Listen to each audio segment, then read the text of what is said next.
memberikan pendedahan lah. Okay, fokusnya basically this particular session is actually to give you an exposure. Okay, untuk siapa yang dah sampai awal dan sebagainya, alhamdulillah. Alright, not too formal. Okay, saya just nak highlight bahawa selain daripada you all, this particular session juga kita live stream terus kepada YouTube channel Perak untuk kita berikan peluang student part 6 juga daripada Shah Alam untuk bersama-sama dengan kita together to learn something. So it will be, I think it will be a loss lah for people yang tak datang. Okay, irregardless, saya nak perkenalkan diri dahulu. Okay, saya nak perkenalkan our guest dulu. Okay, alright. Before kita start, kita start dengan the majlis dengan bacaan surah apa?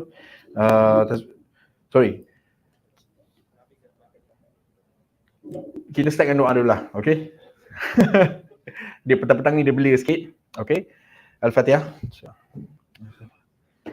Bismillahirrahmanirrahim. Rabbi shrah li sadri wa yassir li amri. Okay.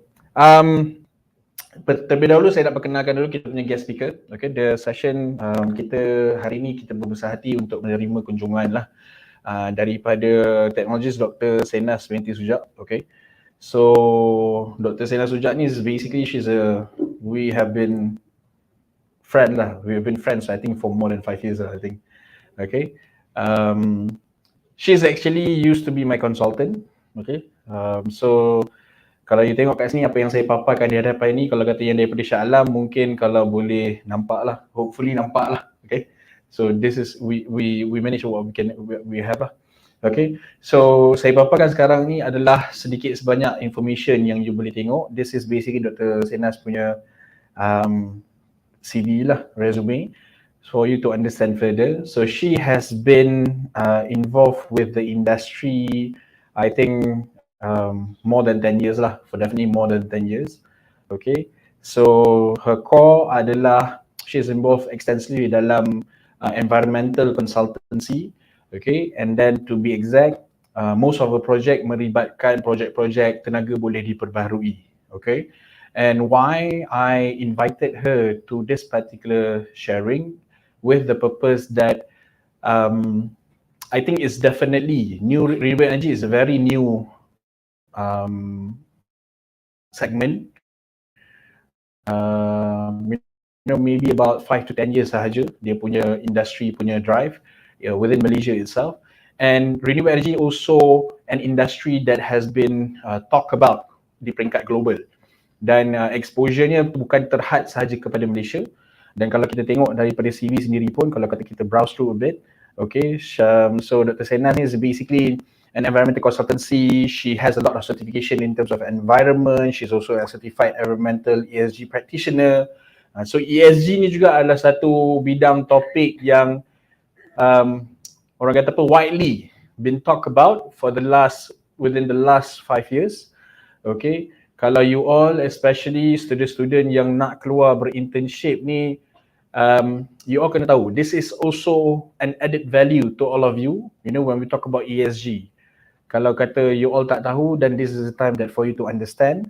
Okay, she's also involved with a lot of orang kata apa, professional practices di luar and also professional bodies lah. Okay, so just a bit further in terms of education background.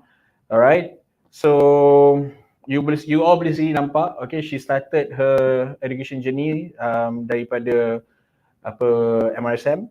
And then did her matriculation, and then she went for environmental technology punya bachelor di Universiti Malaysia Terengganu, UMT.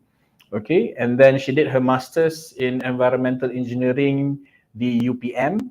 Alright, and then she did her PhD also in environmental engineering di Universiti Teknologi Malaysia. Okay, so that's a bit from her side.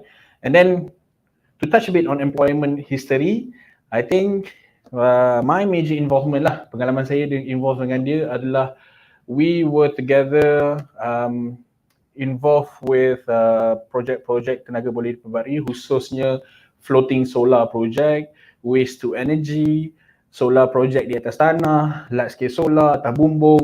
So that is some of the previous experience that I had with her. Okay, so due to that, we had a very good relationship. Okay, so I thought that by bringing her in, you all akan learn something lah daripada dia. Okay, so that's a bit on dia punya pengalaman. So sekarang ni she is basically the unit head, ketua kepada unit environmental dan kemampanan. Okay? Unit alam sekitar dan kemampanan. So under Malaysian Environmental Services Sdn Bhd. Alright, so without further ado, I would like to invite Technologist Dr. Sena Sujak to deliver her sharing lah for petang ni. And again, saya just nak highlight itu, tak terlalu formal. You can roam around, you can interact with the students. So I welcome you lah to the stage. Okay, please give a round of applause. Thank you.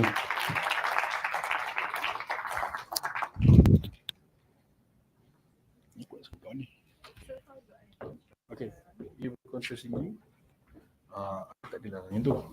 Okay, so you can control you, or you can just, if you know you nak ni, no problem. Sangkutlah kat mana yang sesuai.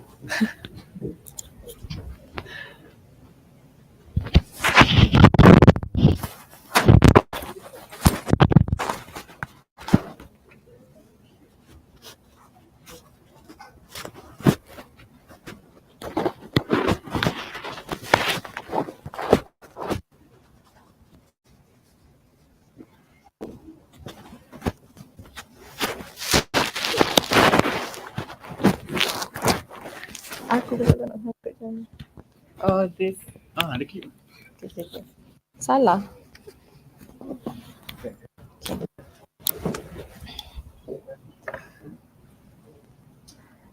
Okay, Assalamualaikum warahmatullahi taala wabarakatuh.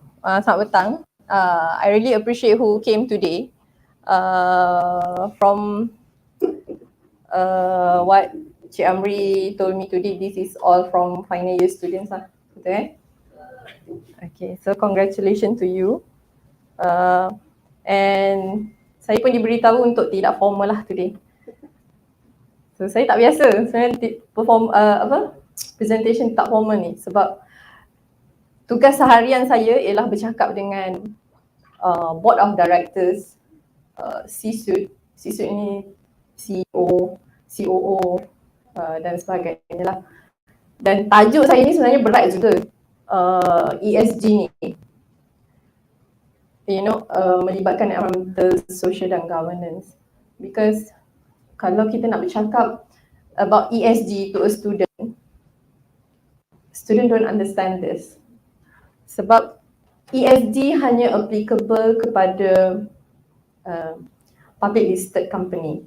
So hanya corporate people yang rasa they need to comply with ESG sahaja akan rasa ESG ni penting. But I want to change my mindset today. Sebelum corporate faham, these corporate peoples, all these big company peoples faham about ESG, the working level and also student level kena faham dulu. Then only you can go work with these corporate people and make them understand. So hari ni I just nak first santai dululah. So I just introduce myself first. CV tadi tu is CV tahun lepas. So saya tak update pun. So I just give masa Amri minta kat I bagi je lah whatever yang ada tu. Okay. I start my first career in 2008. Dah berapa tahun tu? 2008. More than 15 years lah kot kan. 2008. So I got my first job sebelum saya graduate lagi. Sebab my mindset masa I final year tu, I mesti nak kerja. After I graduate, I tak nak menganggur sebulan pun. So masa I tengah tulis thesis nak submit my final year project tu, I dah browse through all the company yang I nak pergi kerja. I dah siapkan I punya resume. and then my portfolio. Ramai orang tak tahu portfolio ni apa tau. Masa 4 tahun saya buat degree, kita ada keluar macam pergi buat field assessment, kita ada keluar pergi buat monitoring outside sebab saya daripada environmental technology background. So, saya banyak keluar. Pergi buat air quality monitoring, pergi buat river water quality monitoring, hydrology dan sebagainya. Dan saya ambil gambar kita tengah buat kerja. So I made a portfolio tau. Apa yang I buat kerja, sediakan portfolio. Sebab kalau I nak pergi minta kerja, I nak kena berebut dengan orang yang ada working experience kat luar sana, which I don't have. Sebab anda fresh graduate tau. You don't have anything to compete with this orang kata apa, people with working experience. You tak ada. So I buat portfolio ni. Kawan-kawan I tak buat tau. I je buat. So I senyap-senyap jugalah buat tu. So bila I buat, I complete my resume together with the portfolio. I think tahun 2007 masa tu tak ada pun job street adalah, but kita tak ada LinkedIn dan sebagainya. So I don't know people, I tak ada connection, I don't have strong network. So what I do is I make a very good list of company yang I nak pergi kerja. Okay, I finalizekan all this company, I send resume, I cold call. Maksudnya call lah HR dia. And memang very fortunate masa tu, got this one consultant company, dia nak cari junior consultant, environmental consultant. So I submit thesis bulan 5, bulan 6 I balik KL, pergi interview. Bulan 7 I dapat kerja. So I guna I punya portfolio tu and they are very impressed. Sebab one thing, you fresh graduate, you are very eager to work. Company-company ni nak tengok you eager to work je. You eager to learn. So kalau you tak semangat, you rasa tak apalah, I menganggur dulu 3 months, my parents can sponsor me. Tu tak apalah, you are different mindset with me. So I masa tu memang I tak ada that kind of mindset. I nak pergi kerja cepat. Okay. So Julai 2008, I dah dapat kerja. So I start as a junior consultant dengan Alam Sekitar Malaysia Sungai Berhad as a consultant lah. So I bekerja, consultant masa tu semua lelaki, I seorang je perempuan. Dan officer semua lelaki juga. So I need to compete with guys pula kat company kan. Sebab nak jadi environmental consultant ni, cabaran kerja dia a bit susah lah. Sebab anda nak pergi buat monitoring kat luar, tapi kemampuan diri anda sebagai perempuan tu selalu dipertikaikan. You tahu nak pergi ambil collect air, nak kena pegang vendor yang beratnya berkilo-kilo tu. You girls, you know, you don't have that kind of kudrat untuk carry water sample yang berat macam tu.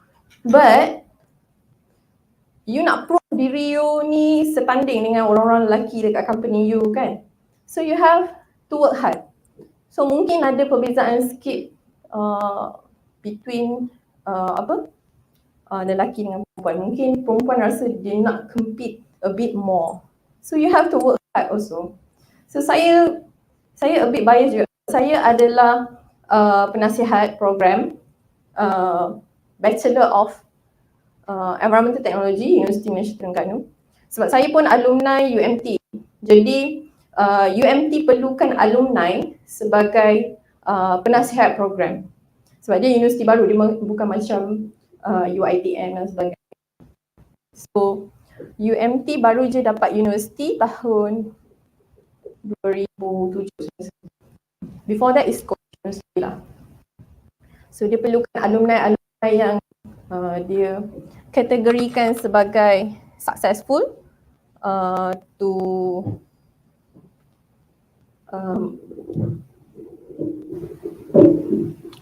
untuk memberi nasihat outline subjek untuk setiap program dia.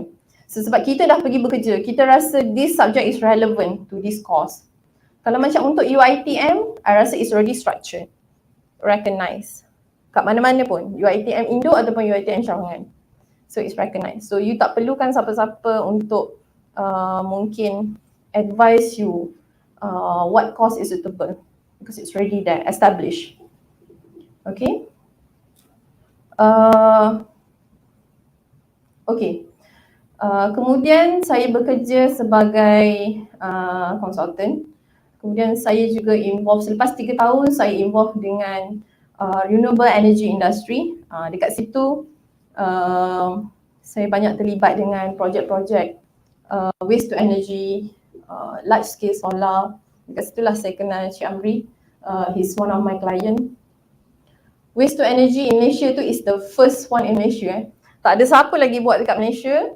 Jadi we have to brainstorm. Kita kena pergi overseas, tengok dekat luar negara macam mana negara macam Japan,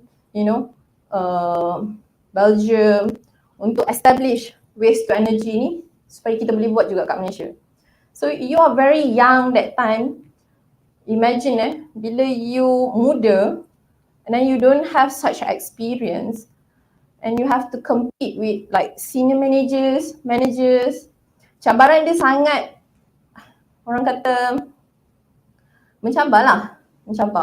But again, you have to prove yourself that you are worth it, that you can do it. Dan cabaran kerja masa tu, sebab saya pun masa tu bukan bujang juga, masa tu dah kahwin, dah ada anak kecil masa tu. So cabaran dia ialah you have to work around the clock tau. Sebab benda baru kita nak establish, right? And then you have to work around the clock. Cabaran dia, kalau mental you tak tahan, kan, masa tu lagi you rasa dah nak berhenti kerja lah.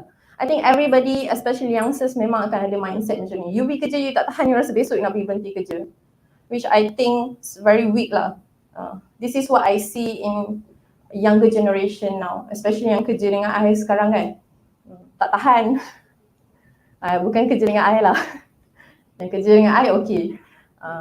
This is, I'm talking about the client side. Yang mana kerja dengan client side, especially the engineers, young engineers kan, selalu tak tahan rasa nak berhenti. Lepas tu you berhenti,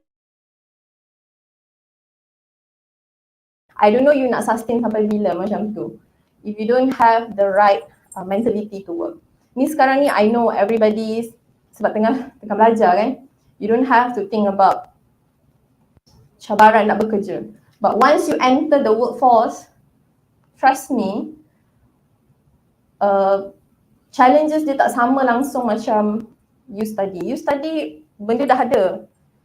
Benda yang ada depan mata you. But bila you pergi bekerja later on, it's totally different.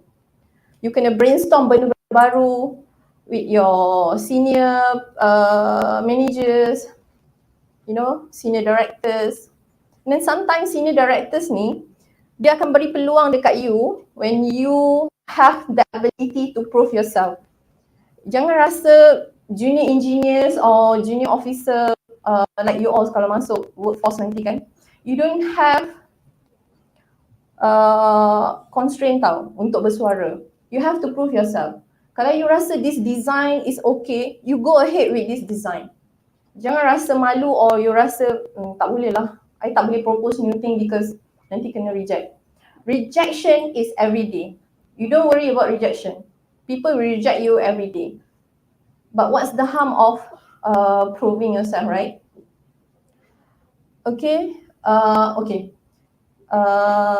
Baru tahun ni, I was appointed as a director of Malaysian Environmental Services Berhad. Sebelum ni saya unit head of Environmental and Sustainability Unit. Because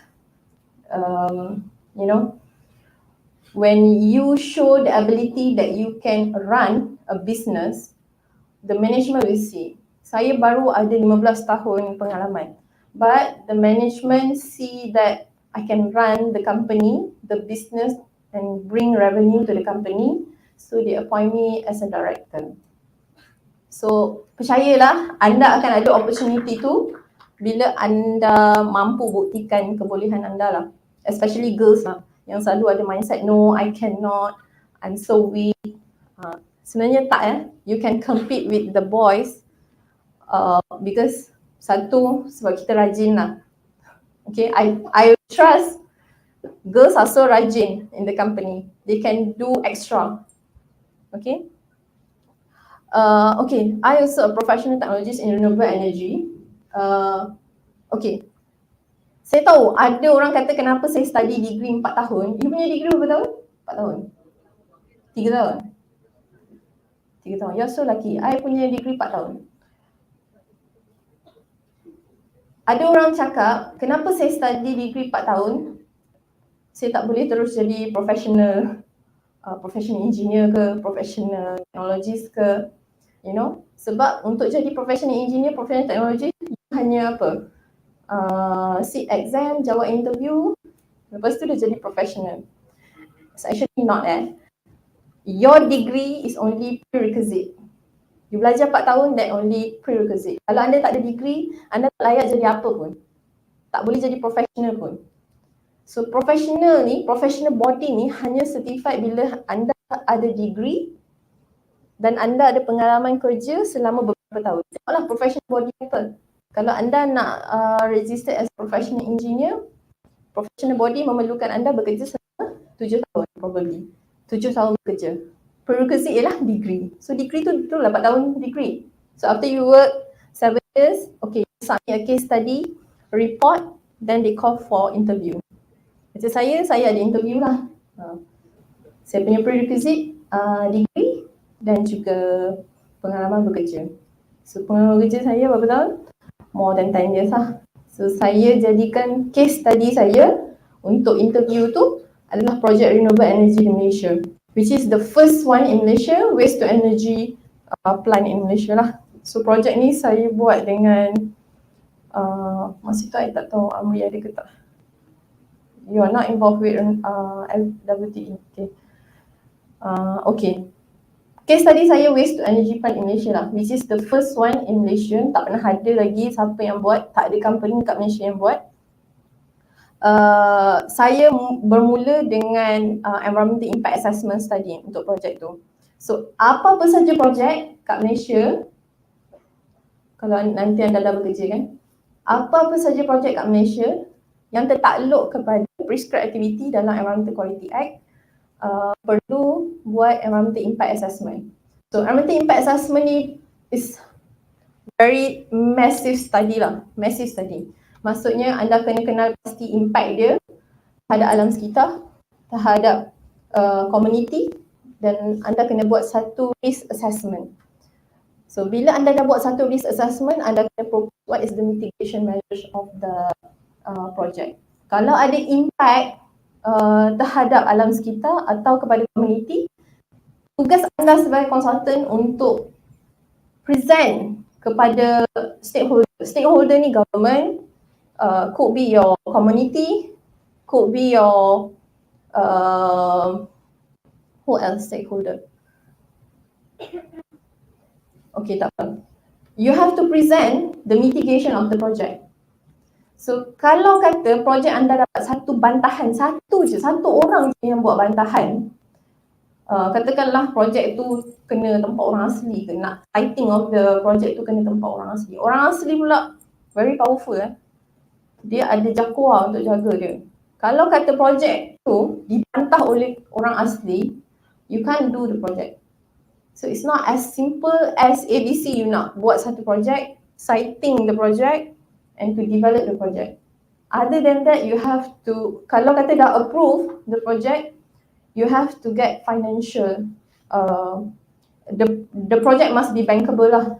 Maksudnya nak kena submit pula dekat bank to prove to the bank project ni bankable. Maksudnya boleh get financing. Okay.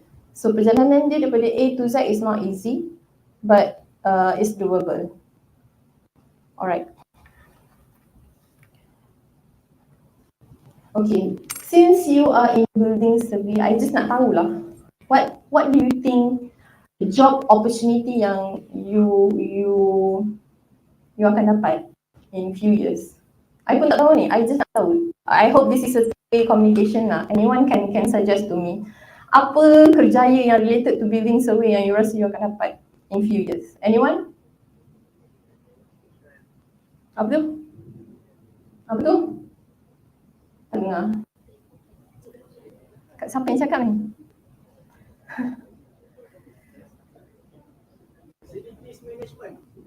Siapa? Facility? Okay, facility management. Other than that, construction manager.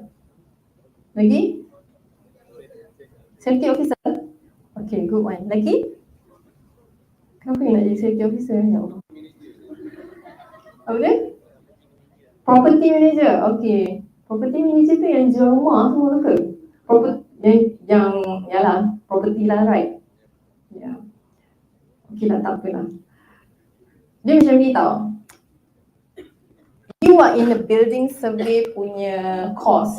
Tapi, I tengok jawapan-jawapan you bagi tu, I dengar jawapan-jawapan you bagi tu, you punya pemikiran tu is very structured. Maksudnya you tahu you belajar tu, you nak kerja tu je. Property management. Apa tadi? Facility manager. Seorang je I dengar jawapan safety and health tadi, SHO kan. Because it's related juga. You masuklah bidang apa pun, you boleh pergi SHO. You boleh jadi safety. But it's not as enjoyable as you think. Okay? Okay, let me tell you kenapa. Saya study environmental technology and then saya study environmental engineering. Bidang saya ni boleh pergi mana pun. Saya boleh kerja dalam construction, saya boleh kerja dalam marine, saya boleh kerja dalam apa lagi? Macam-macam bidang saya boleh pergi. You need to have this mindset. You can actually go anywhere. You boleh apply BS ni dekat mana-mana. You boleh jadi sustainability consultant, energy efficiency assessor, indoor air quality consultant. I nak bagi tahu you kenapa ya. Sekarang ni sustainability, you dengar pun macam weird juga sustainability ni. Actually this is something yang I bagi tahu kat you, in 2 years time, 3 years time, this is going to boom. The E, S and G and sustainability. Okay, around the social and governance and also sustainability. I also educate this kepada I punya alumni. I was invited by University Malaysia Terengganu untuk educate final year student je what kind of career yang you all boleh venture after you graduate. I was proud with UMT ya. Dia punya kedatangan penuh tau. Bukan final year student, daripada tahun 1 sampai tahun 4 datang. Tapi dia tak macam you lah. 1 tahun 30 orang je. 30 orang. So dalam 120 orang. Daripada tahun 1 sampai tahun 4. So penuh 120 orang datang. Tahun 1 yang tak ada kena-mengena esok nak kerja pun dia datang juga. You know? Because they are very excited. Sebabnya to them, kerja apa aku nak kerja ni kalau ambil environmental technology? Betul tak? Kalau you tanya you boleh jawab sekarang. Kerja apa yang you boleh kerja kalau you ambil environmental technology atau environmental science? Jawapan you boleh kerja apa pun. Sebab environmental consultant, dia ada sub bidang. You nak jadi environmental consultant, ada 100 sub bidang dekat dalam registration Jabatan Alam Sekitar. You boleh jadi marine biologist, you boleh jadi fisheries dan sebagainya. Ada banyak, 100. You boleh check dekat Jabatan Alam Sekitar punya consultant registration. So, I punya bidang ialah water and wastewater. So, I boleh tulis EIA, subject water and wastewater. Okay? Bidang saya registration under MBOT ialah renewable energy, green technology. So, I boleh buat 2 bidang.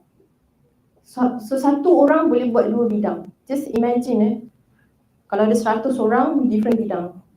So, kita boleh hasilkan satu EIA yang very impactful. Okay?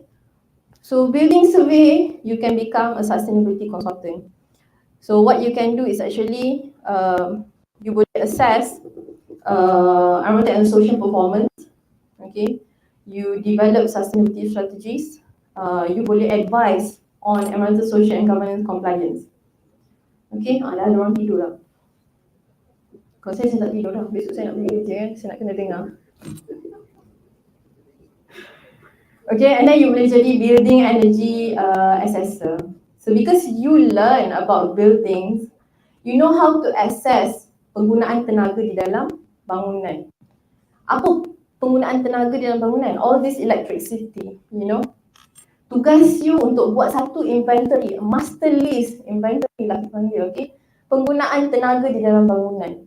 Dan tugas you juga untuk advise, kalau you kerja dalam corporate, you kena advise this management level how you can reduce energy usage dekat dalam bangunan tu.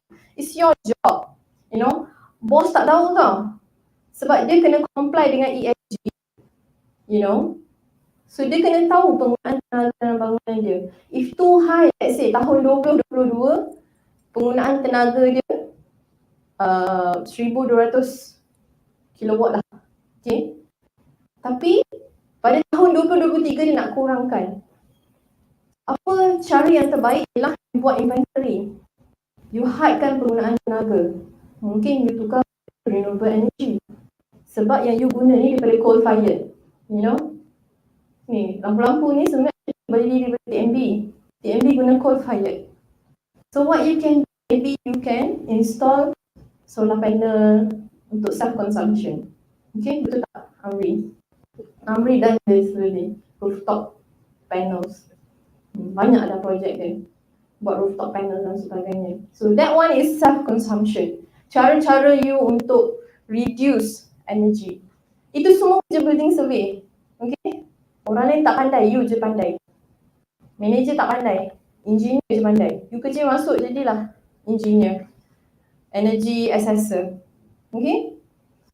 And then indoor environmental quality consultant. So apa you boleh buat? Okay, you assess indoor air quality, thermal comfort, lighting, akustik dekat dalam building. That's your job. Okay, cuba you kembangkan minda you, list out apa jenis-jenis kerjaya yang related to you. Kalau tanya ChatGPT banyak kan bagi jawapan. You punya assignment you key in soalan je, keluar jawapan. I tahu dah. I punya setahun buat cepat 5 minit. Tapi tak apa, janji dia siap lah kerja dia. I bukan tahu pun apa bagi jawapan. ChatGPT ke janji ada. I suruh dia buat polisi. I cakap, Nurin, buatkan I polisi, energy efficiency policy. 5 minit siap. Saya terror you. Buat 5 minit. ChatGPT je cakap. Jujur, okey lah. I suka je orang jujur kan. Tak apa.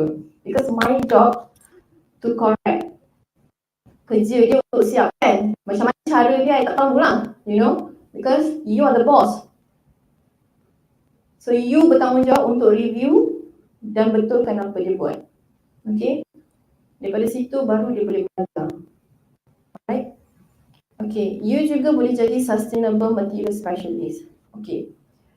You boleh jadi procurement officer. Okay. I bagi tahu kenapa ya.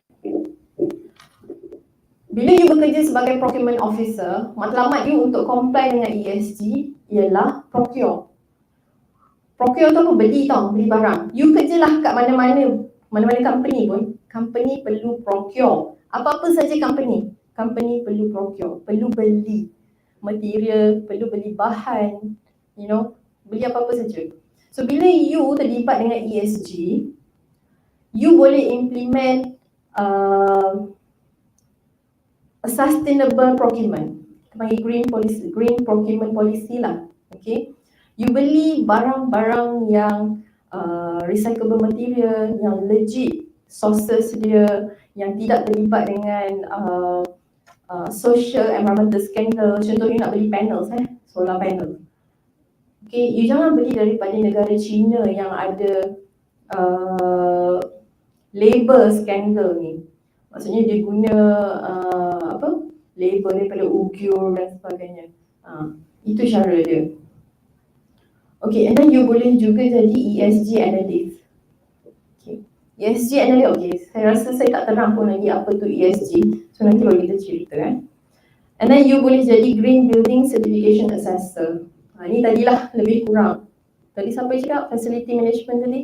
This is the one lah. GBI. You nak assess the green index untuk sesebuah building. Adakah building tu guna water daripada reusable sources ataupun energy yang kita gunakan ni daripada renewable energy dan sebagainya. That is green building punya assessment lah. Okay, now topik dia dah heavy sikit. Sama ada you nak faham atau tak nak faham, this is my responsibility, this is tanggungjawab I untuk explain to you. Sebab ESG ni hanya corporate people je yang appreciate. Okay, hanya corporate people. Sebab sekarang requirement daripada bank, requirement daripada bursa, international company, dia perlukan satu company yang comply dengan environment, dengan social, dengan governance. Supaya this company yang comply dengan ESG attract more investors. You can get more money for your company. Bank will trust you to finance all your projects. Itu sebenarnya keperluan ESG. Kalau dulu-dulu 5 years back orang panggil ESG ni like corporate social responsibility, sustainability, term dia lain. Dia sama macam hari ni. The term now kita panggil ialah environmental, social and governance. Last time orang panggil public relation, social investment, you know, environmental compliance. Environmental compliance ni dah lama dah. Orang ada. Orang dah buat, dah comply pun sejak 10 tahun, 15 tahun yang lepas. Sebab kita ada Akta Environmental Quality Act. So sejak daripada 70s lagi, apa-apa saja projek you have to comply dengan Environmental Act. Tapi term ni adalah term yang terbaru, Environmental, Social and Governance. So pada you this is very new. Tapi trust me, when you go into workforce, benda ni yang akan booming tau. Trust me. You venture lah into ESG. I tell you this is a very good opportunity. Go venture into ESG, Environmental, Social and Governance. You jangan terhadkan pemikiran you kepada apa you baca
MSW ni solid waste, sampah biasa. Okay. Buangan terjadual ni adalah buangan-buangan yang tertakluk kepada Environmental Quality Act. Buangan terjadual kita panggil. So macam mana nak menguruskan buangan terjadual? So buangan terjadual ni hanya boleh dibuang di license facility saja. Kalau anda sebagai apa orang panggil environmental officer ke, sustainability consultant ke dalam syarikat tu, anda tidak query orang yang bertanggungjawab menguruskan syarikat tu ataupun pengurus syarikat tu kat mana dia buang schedule waste dia. So tu salah tu dah salah you. Sebab you yang sepatutnya bertanggungjawab untuk menasihatkan which is the correct way to dispose or handle schedule waste ataupun municipal solid waste. Okay. Subjek ni saya rasa nak kena buat satu subjek. Waste saja. Okay. Waste tu saja ialah satu subjek yang besar. Macam itulah environment technology, kita belajar pasal sampah je. I belajar pasal landfill je. Macam mana nak menguruskan sampah daripada source to landfill. Sebab tu I tak minat landfill. Landfill dia menggunakan tanah. Sebab tu kita buat waste to energy. Right? Sebab waste to energy dia bina satu plant bakar sampah. Maksudnya sampah tu reduce. Kita dah tak buang dah kat landfill. We reduce the volume. Dan sampah tu hasil pembakaran menghasilkan energy. So it's a good system actually. Kalau diuruskan dengan betul. Okay? Dan social and governance lah. Social melibatkan health and safety. So tadi siapa kata nak jadi safety health officer tadi? Itu adalah under social pillar. Alright. Labour practices. Okay, labour practices ni pun sama. Kena bayar gaji pekerja. Give gender equality. Maksudnya hampir pekerja 50% female, 50% male, balance. Maksudnya company tu tak bias. Maksudnya 80% dia ambil lelaki je, 20% dia ambil perempuan. That is bias lah. So that is not gender equality. Okay. And then social impact. So kita tengoklah projek-projek tu ada tak social impact terhadap masyarakat. Okay. And then governance in construction industry, comply lah dengan regulation. So apa-apa saja pekerjaan yang anda pergi, you have to know what regulation or akta atau regulation yang terlibat dalam projek anda. Macam saya sendiri terlibat closely with Environmental Quality Act. So hari-hari pun saya guna Environmental Quality Act. Okay. So anda kerja apa tu nanti anda tengoklah act apa yang terpakai. Okay. Accounting and accountability and reporting. Okay. Untuk governance, dia bertanggungjawab, okay, the top tiers of the company bertanggungjawab untuk report ke semua compliant environmental, social and governance dalam annual report, dalam sustainability report. Okay. Okay. Alright. We see sustainable materials. Okay, renewable and recycled materials. So bila anda terlibat dekat dalam construction industry, okay, anda boleh pilih construction material yang sustainable. So sebab tu saya cakap, siapa yang bekerja sebagai procurement officer nanti, orang yang procure material, anda boleh buat satu polisi. Saya nak beli barang ataupun konkrit ke, simen ke, bata ke, I nak beli daripada material yang sustainable je. You boleh nasihatkan bos you, bos, apa kata kita beli material yang macam ni? It's good for your image, it's good for your money. In return, you can write this in your report, kita guna sustainable material. You dapat kredit. Okay? Alright. You guna low impact material, maksudnya low carbon concrete. Insulation material yang bagus, and then low VOC product. Sekarang VOC ni kontroversi sikit. Boleh tak organic compound. So banyak sangat material yang is VOC. So bila procurement officer, you assess lah daripada company A, B, C. Sebab you kena quotation kan. You nak procure quotation A, quotation B, quotation C. So you tengok material mana, you boleh interview satu-satu tu. Okay, material apa you pakai? Memanglah you murah. Company A jual RM2 je satu tan. company C jual RM50 satu tan. Beza betul RM2 dengan RM50 ni. Tapi kalau bos you tak nasihatkan bos you kata ambil lah company A RM2 je per tan. Tapi bila you buat dia jadi satu bahan binaan, in 1 years bangunan tu runtuh. Contoh, bangunan tu runtuh. Sebenarnya salah you. Sebab you didn't tell your manager material tu dapat daripada mana. You tahu kerja you dapat murah je. You pun dapatlah jimatkan budget company. Tapi it's not a good thing because material tu is not a good material. Okay?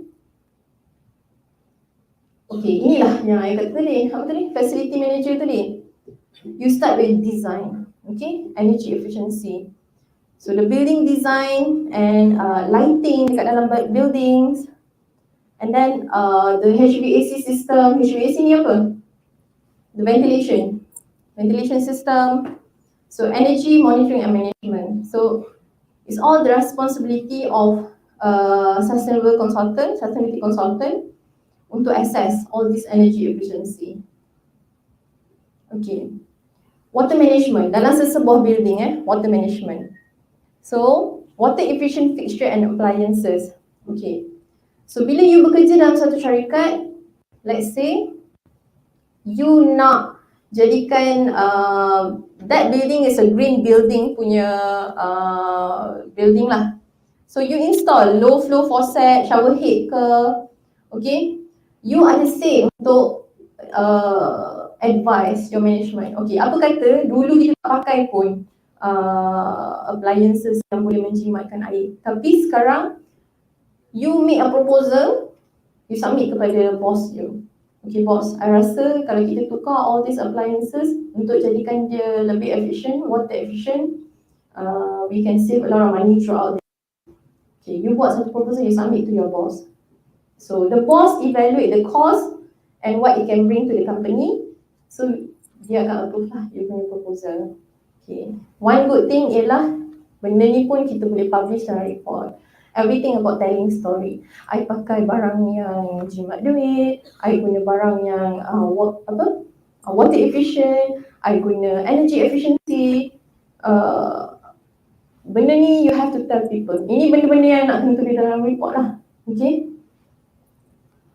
You let's say you got rainwater harvesting ke, okay, water leakage prevention. Ini semua proposal yang boleh submit kepada company. Okay. Waste management. Ini pun sama juga. I rasa nak kena buat satu course saja about waste. Kalau nak cakap kat sini memang semua orang tak faham. Macam mana nak buat waste minimization. Orang ingat reduce, reuse, recycle. That is the basic one lah. Okay, reduce, reuse, recycle. Waste minimization. Itu konsep sahaja. Tapi macam mana nak buat, you need planning and also designing lah. Okay. So saya nak cakap banyak pasal ni. Okay, this one is the social pillar of one of the social pillars, sorry. Okay, health and safety. Benda ni basic siapa yang nak jadi safety officer? Emergency preparedness, personal protective equipment. Okay. Okay, labor practices. Okay, ini penting juga untuk sesebuah company. You need to implement a non-discrimination culture dekat dalam sesebuah company. Fair employment. Maksudnya, sesebuah company tu, especially public listed company, I ambil apa company public listed lagi? Yang famous sikit. Saya tak nak. Lain. Apa? Bagi, you nak pergi kerja kat mana? Gamuda? Apa? You nak pergi kerja mana? Serius you tak tahu nak pergi kerja mana? Cepatlah, you nak pergi kerja kat mana? BDB? Bina Darul. Oh, Bina Darul. Okay, Bina Darul. Good one. Saya baru submit proposal Bina Darul Aman yesterday. Okay. Bina Darul Aman panggil saya untuk explain this ESG kepada management. dia pun nak implement ESG ni sebab dia public listed company, right? Bina Darul Aman Berhad. Siapa ada company name dekat Berhad kat belakang tu, it's a public listed company. Means apa, dia banyak duit lah. Banyak duit dan dia kena comply ESG ni. Kalau dia nak dapat lagi banyak duit, dia kena comply dengan ESG. Okay, sebab dia kena tulis lah report dia, annual report, sustainability report dia, I buat environmental, social and governance compliance. Okay, so I think maybe next month I'm going to BDB lah. Okay, BDB, you nak kerja kat BDB Bina Darul Aman, BDA kan? Bina Darul Aman Berhad. Okay, BDB dia kena fair employment. Okay, that is the social pillar yang I cerita tadi, E, S and G. This is the S pillar. Dia kena implement non-discrimination dalam company dia. Dia tak boleh bezakan you punya race. Dia hanya ambil orang Melayu je kerja dalam company dia, tak boleh. Dia hanya ambil orang India je dalam company dia, tak boleh. Dia kena establish satu polisi gender equality and diversity policy, I think. Gender equality and diversity policy, which they don't have. So dia panggil saya untuk establish all this policy so that dia boleh masukkan dalam website dia and bang to evaluate all this whatever yang dia publish. This is what all the public listed lacking tau. Dia baru je baby step nak buat sikit-sikit this ESG. Okay, workers' right and empowerment. Maksudnya, you bagi channel kepada pekerja-pekerja. Dia bagi channel kepada pekerja-pekerja dia untuk voice out. Kalau dia rasa you masuk sebagai engineer dekat dalam Bina Darul Aman ya. You masuk sebagai engineer. And then you ada satu design yang sangat bagus yang boleh jimatkan duit dia. You submit kepada manager tapi manager reject. Mentah-mentah lah reject. Okay? You can bring your proposal up to the management and justify kenapa you punya proposal lebih bagus daripada orang lain. Dia tak boleh reject mentah-mentah lah. That is workers' right and empowerment. Okay, under the social pillar. Kalau dia betul-betul practice di social pillar, dia kena bagi you peluang sebagai junior engineer to voice out your opinion. Okay, so sekarang ni you masuk company, you jangan jadi yes man. I tengok banyak sangat junior yang masuk bekerja jadi yes man. Takut. I tak boleh lawan manager I. Takut kena buang kerja. Dia tak boleh buang kerja you macam tu. Kena ada legit reason kenapa buang you bekerja. Melainkan you ada disciplinary punya skandal lah. You ada isu dengan disiplin. Datang lambat hari-hari, datang 9.30, balik 5.30. Orang masuk pukul 9, kau masuk 9.30. Tu memang dia boleh lah. Boleh. Masa tu you buat kerja apa boleh tak pandang dah. Because you ada disiplin punya problem. So jangan ada disiplin problem. So that you ni orang kata boleh dihargai lah. Okay, you can voice out your opinion. Kalau you betul-betul talented, bring your design to manager, present to them. This is the added value to the company. That is your workers' right and empowerment under this social pillar. Okay, this is stakeholder engagement. Okay, apa-apa saja company dia ada satu stakeholder. Bukan satu, ada banyak stakeholder. Stakeholder ni orang yang terlibat dalam syarikat. Contohlah government, media, surat khabar tu kan. So dia public listed company. Surat khabar, media semua kena datang interview dia every quarter. Tanya berapa banyak revenue you dah buat. Berapa banyak kerugian yang you dah alami dalam quarter ni. So itu stakeholder dia lah. Community. Okay. So salah satu syarat dia under the social pillar, dia kena build this relationship. Dia kena baik dengan semua orang. Kalau dia tak baik dengan semua orang, dia tak comply lah dengan social pillar ni. Okay. Community participation. Ni yang kita panggil CSR lah. Okay. My client ada satu polisi untuk ambil few percent, I think 30% of senior management daripada local community. Maksudnya dia ada banyak project site kan. Okay, dekat Semenanjung Malaysia ni, dekat Kelantan, Terengganu, dekat Kedah, dia kena ambil seorang senior management daripada local community dekat situ. Faham kan? Maksudnya, katakanlah dia buat projek dekat rural negeri Kelantan, dekat Pasir Mas ke. So dia kena ambil orang Pasir Mas kerja kat situ. Itu dalam polisi dia. Ada seorang kena ada local community. The reason kenapa dia buat macam tu, dia nak extend the knowledge to the local people. Maksudnya dia bukan ambil orang dia daripada overseas je. Mentang-mentang projek tu mega projek, kau ambil orang projek daripada overseas je. They cannot. Dia kena extend the opportunity tu kepada orang tempatan. You graduate ni nanti you balik kampung kan? Mana kampung you? Contoh Pasir Mas, Kelantan, Bota, Bagan. Siapa lagi? Ada orang kampung sama saya tak? Ampang. Ada Ampang kat sini. Setapak. Ya, kita orang Selangor lah. Senang cerita. Selangor senang dapat kerja. Yang rural sikit. Perak? Mana? Singapore. Snowy River. Okay. So, katakanlah anda ni berasal daripada kampung. Contoh kan. Anda berasal daripada kampung. Lepas graduate je nak balik kampung. Tak mau orang pergi kerja. Macam saya dulu. Saya study kat Universiti Malaysia Terengganu. Saya degree kan. 80% daripada coursemate saya semua orang Terengganu, Kelantan tau. 20% je orang Selangor, orang KL. Betapa kecilnya komuniti kami kat situ. Tapi we mingle around with everyone lah. So, I tanya dia orang ni. Nanti nanti hang nak ambil study kerja mana? Dia tak mau keluar daripada Terengganu tau. Most of them tak mau keluar daripada Kelantan, Terengganu. So, macam mana nak cari kerja?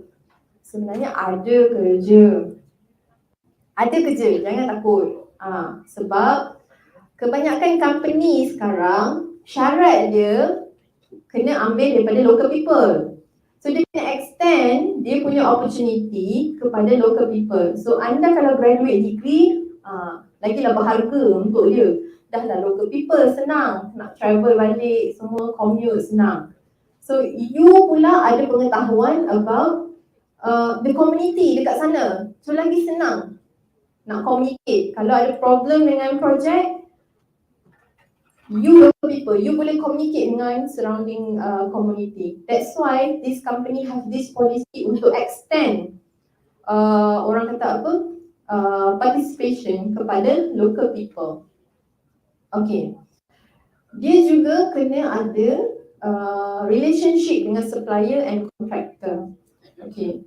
So supplier dengan contractor ni sebab tu saya cakap, awak kerja lah kat mana pun, it's a business. It's a business activity. You have to deal with supplier, you have to deal with contractors, you know. Anda department mana pun, anda sure akan ada relationship dengan supplier, dengan contractor. Anda engineer sekalipun lah, okay. You have to communicate dengan consultant yang buat design. It's a supplier contractor tu, okay. You apa? Safety and Health Officer. You nak beli barang, PPE, kan, you SHO. You nak beli PPE, you kena purchase daripada supplier. Apa lagi? Property manager. Mana? Property manager tadi? Itu baju hijau. Tu belakang you. Dia property manager. You have to deal with a lot of contractor, supplier. So inilah dia. You know, building relations, stakeholder engagement. All these under social pillar. Okay, I skip this one now. Okay, governance. Okay, ni macam yang cakap tadi lah, governance. Ini hanya terpakai kepada head of the company. Bila you dah jadi head of company, manager level, benda ni terpakai lah. Kalau kita sebagai pekerja marhain, tak ada lagi lah, belum lagi. Okay. Sebab dia kena ada supply chain ethic, maksudnya dia tak boleh amalkan korupsi, anti-bribery. Memang ada case, you sebagai senior director, contoh you jadi director sebuah projek, you have the power of choosing whoever contractor yang you nak for your project. Tapi because you rasa keuntungan tu you nak dapat juga, You bagi tahu contractor A, B, C. Okay, you submit dulu quotation you. And then tiba-tiba ada contractor D. Harga yang terpaling murah out of all the contractors. Dia pun masuk bidding. Sebab apa dia murah? The senior director tadi tu dah reveal all the prices to the contractor D. So dia menang lah. Katakanlah price dia paling murah kan, dia menang. So what happened? Berlaku korupsi kat situ. He got certain percentage. Katakanlah, I dah tolong you kan, 2 juta punya projek, you bagilah I 50,000. That is corruption, bribery. That's why kita perlu ada policy, such policy on governance, on anti-corruption and bribery, anti-bribery and corruption nama dia. Okay? Benda ni, I tak nak ajar dekat management level tau, I nak ajar dekat peringkat you dulu. You dulu kena praktik anti-bribery and corruption ni. Sebab daripada peringkat ni lah jadinya peringkat director macam tu. Faham tak? You do not practice corruption. Jangan, tak membawa apa-apa untung pun kat you. Earning halalan toiban lah. Okay? Earn a very good money in halal way. Okay? Sebab bila dapat detect berlaku corruption macam ni, you are being DI. Apa tu DI? Domestic inquiry. You boleh dibuang kerja immediately and it tarnish your name supaya nanti bila you nak cari kerja tempat lain, you can't easily get job. You boleh lah nak tipu around, but dalam resume you pun you taruh juga nama majikan lama you, betul tak? Your next majikan boleh be call, can I ask you a bit about this candidate? See? So it tarnish your name. So tak bagus pun sebenarnya corruption ni. Okay? You nak ambil bribery, sekecil-kecil bribery pun is not good. If you think bribery can bring extra money to you, think again. Okay? It's a business ethic lah. Tak kisahlah you buat balik buka kedai makan ke, sama je. Okay? You need to have business ethic. This is governance, kita panggil. Okay. Okay, bila peringkat governance ni, you kena buat risk assessment lah. Okay? Kena ada identify. You kena identify apa risk you. First tadi I dah cerita dah, corruption is one of the risk. Okay, kalau higher management identify corruption, number one risk, dia kena identify dulu, dia kena assess. Okay, apa possibility untuk berlakunya corruption ni? Ada highly likely, most likely, you know how to do risk assessment kan? You dah ambil satu subject on risk assessment. Okay, you boleh apply ni bila you pergi kerja nanti. You do risk assessment on all your project. Risk assessment ada banyak risk assessment. Project risk assessment, environmental impact risk assessment, corporate risk assessment. I have one dedicated department yang buat risk assessment ni. Okay, so you juga boleh venture bila you masuk kerja nanti, buat risk assessment saja. You see what is your opportunity of doing this. So jangan terhad sangat you rasa kerja-kerja I ni terlalu limited. So you boleh buat risk assessment dekat dalam company you. There are a lot of risk assessment that you can do. Project risk, legal risk, corporate risk, ada macam-macam. And lepas you dah identify all the risk, it's your responsibility to propose mitigation and control. Okay, now this one I skip lah. Okay, now I nak pergi on one case study. Okay, I nak tanya, siapa yang dah pernah watch a movie on this one, Deepwater Horizon on spill? Ada tak orang yang dah tengok movie dia? You understand the movie, right? Good, I like you. You raise up your hand. Anyone would like to raise up your hand? Okay, good. Anyone? Okay. This is the most exciting environmental scandal punya movie yang I've ever watched. Okay? It's an international disaster. Punca pertama kenapa deep water horizon oil spill ni terjadi is because satu ialah design faulty. Itu pasal apa design faulty? Engineer salah design. Engineer is the brain of the company tau. Kalau first salah design, the overall lifespan of the project tu out. Okay, satu ialah design faulty. Kenapa? Blowout. First is BOP failure. Dia punya blowout preventer, you tahu tak ada oil pipe yang daripada bawah tu, dia ada valve. Okay, engineer salah design, valve fail. So what is the consequences of the design faulty? Accident happen lah. Okay, bila accident happen, dapat detect, okay, engineer kata, oh ni ada design faulty ni. Okay, dia pun ambil action, pergi simen balik yang tempat leaking tu. Bila hire contractor, contoh, okay, ni dia dah pass kat procurement pula, tadi engineer, betul? Sekarang dia pass dekat procurement department. Procurement, tolong hire satu contractor untuk pergi simen balik pipe yang bocor tadi tu. Okay, procurement buat apa? Procurement pun ikutlah prosedur, ada 3 quotation. Kontraktor A, B, C. Dalam 3 kontraktor ni, ada satu kontraktor yang paling murah. So obviously, dia pun tak investigate pakai apa, janji murah lah. So procurement dah done his job. Hire kontraktor C, pergi simen balik. Okay, pergi simen sebab dia murah. Okay, pergilah simen. Sekali, simen failure. Ni nombor 2, cementing failure. Dekat tempat blowout dia tu, cement failure untuk seal the well. Pasal murah kan, pakai sebulan dah rosak. So, procurement kata, sorry lah, I dah buat dah kerja, I dah procure. So, ni siapa punya problem? So, the blaming game happen. So, itulah yang terjadinya.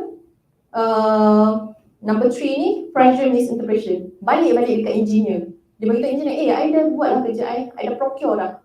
I dah pergi cakap kat kontraktor dah pergi simen. Okay, dah siap dah kerja dia. So, the problem pass to engineer balik. Engineer baca meter, read. Salah, pressure salah. Sebab it's a failure. Benda yang buat tu tak betul. Engineer tak bagi arahan dengan betul. Procurement pun tak jalankan tanggungjawab dengan betul. Sebab tak comply lah ni dengan ESG, governance part. Faham kan how it relates? So bila pressure salah baca ni, so dia jadi apa? Hydrostatic pressure. It result in premature assumption that the well was properly sealed. So dia ingat dah, elok-elok dah seal. But it leading to a delay in taking necessary precaution measure. Okay, so what happened masa tu? So bila dah engineer misinterpret bacaan dekat pressure, so dia dah tahu ada something wrong dekat well tu. So either cementation tu tak betul ataupun valve tu masih tak dibaiki. So what happened, dia tak ada langkah-langkah seterusnya. Tak ada emergency response plans. So ERP pun adalah salah satu tugas safety officer.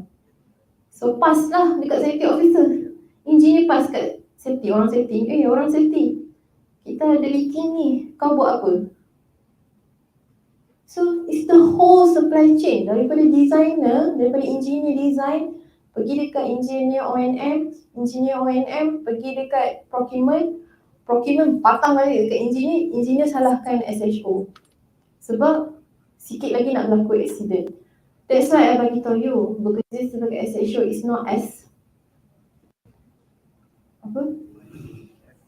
exciting as you think. Bila berlaku satu accident, you will be responsible and boleh dipenjarakan.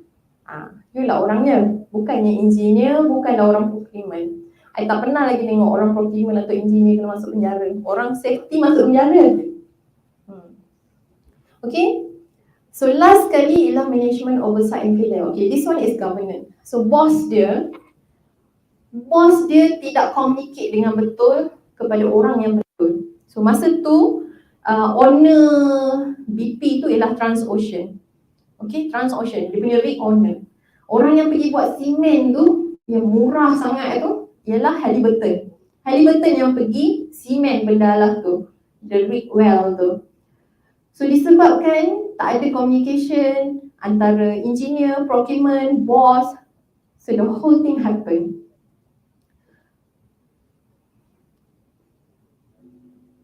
Okay.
Okay, that's why I bagi tahu kenapa Deepwater Horizon did not comply dengan ESG, because it already become international disaster. So dia relate dengan environmental. So kejadian ni sendiri menyebabkan environmental disaster. Ada 700,000 meter cube of oil dispersed on seawater. Just imagine nak bersihkan 700 meter cube of oil tu sahaja memerlukan berapa banyak emergency response daripada other country tau. So duit tu daripada other country, especially US, banyak dikeluarkan. So daripada nak continue projek ni ikut terus, rig to remove terus. Okay, because kesalahan satu je. First thing tadi I cakap, kesalahan dia start dengan siapa tadi? You see, the engineer design tak betul. So when you go out there nak jadi engineer, be a responsible engineer lah, be a responsible officer. Kerana satu kesalahan, miscommunication, misdesign, you create an international disaster. Okay? You rasa seronok lah kot, mungkin I pergi kerja dengan Petronas, pakai baju kuning, cantik, you know, pergi oil rig. Memanglah cantik, you know, but it comes with responsibility, you know. Engineer pun bukan satu engineer, it's actually a team. Tak mungkin lah company besar macam tu, it's a one man show punya kerja, betul tak? It's a team. Faham? Okay. The next case study is on Fukushima nuclear disaster. Okay. First thing first, disaster ni terjadi because it's a natural disaster lah. Kita panggil force majeure. Dalam bahasa corporate kita panggil force majeure. Siapa yang dah kerja corporate je? Tak ada orang dah kerja corporate, kita je. Kan? Kita panggil term ni is a force majeure, legal term. It's an environmental disaster. Disaster yang tak dapat dielakkan lah. Okay. So first thing, terjadinya earthquake dekat Japan. So bila ada earthquake, dia continue by a tsunami. So tsunami hits this plant, okay, and then dia kehilangan power. The whole plant tu loss of power lah, mula-mula earthquake. And then bila jadi tsunami, tsunami hits all the genset. So selalunya kalau anda bekerja di kilang, bukan kilang lah, okay, kilang apa-apa saja, plant, okay, you have an emergency genset, okay, untuk backup power. Okay, you ada internal power ni ada. Dalam bangunan ni sendiri ada power dan backup power. You akan ada genset. Kalau kata power ni loss, you ada backup power, the genset. So first earthquake hit, power semua hilang. So nasib dia baik lagi, ada lagi backup power which is the genset. Okay, so what happened after tsunami hit? Tsunami hit, habislah semua backup power dia semua total loss. So what happened bila berlakunya total power genset all lost, dia punya cooling system rosak. Dalam ada cooling system, okay, bila cooling system semua tak dapat nak beroperasi dengan baik, terjadilah overheat. Okay, overheating of the nuclear cell. Nuklear sebenarnya bagus. Okay, ada yang cakap nuklear tak bagus, sebenarnya nuklear bagus. Cuma ramai yang tak ada further knowledge kenapa nuklear ni bagus.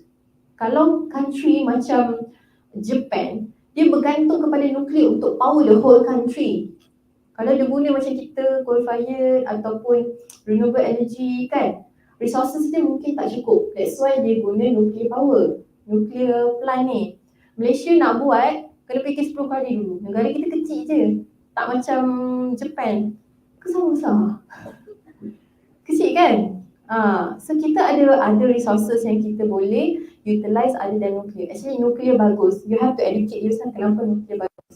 Cuma bila terjadi natural disaster macam ni, earthquake, tsunami, which is country kita tak ada lah macam tu, right? InsyaAllah tak ada earthquake, tornado, apa lagi? Natural disaster. Hailstorm, tornado yang macam US tu, tak ada kat Malaysia. Ada tak? Sebab I nak buat risk assessment of a project. I nak buat project WTE, I nak buat project floating solar ataupun solar energy kat Malaysia ni, I kena buat risk assessment tau. One of the risk assessment is this force majeure. Force majeure ni lah, tornado. Ada tak tornado nak melanda kat Malaysia, lepas tu hilang WTE tu dekat Malaysia? Tak ada. Hailstorm, kita pernah ke hujan batu? Tak ada. Apa lagi?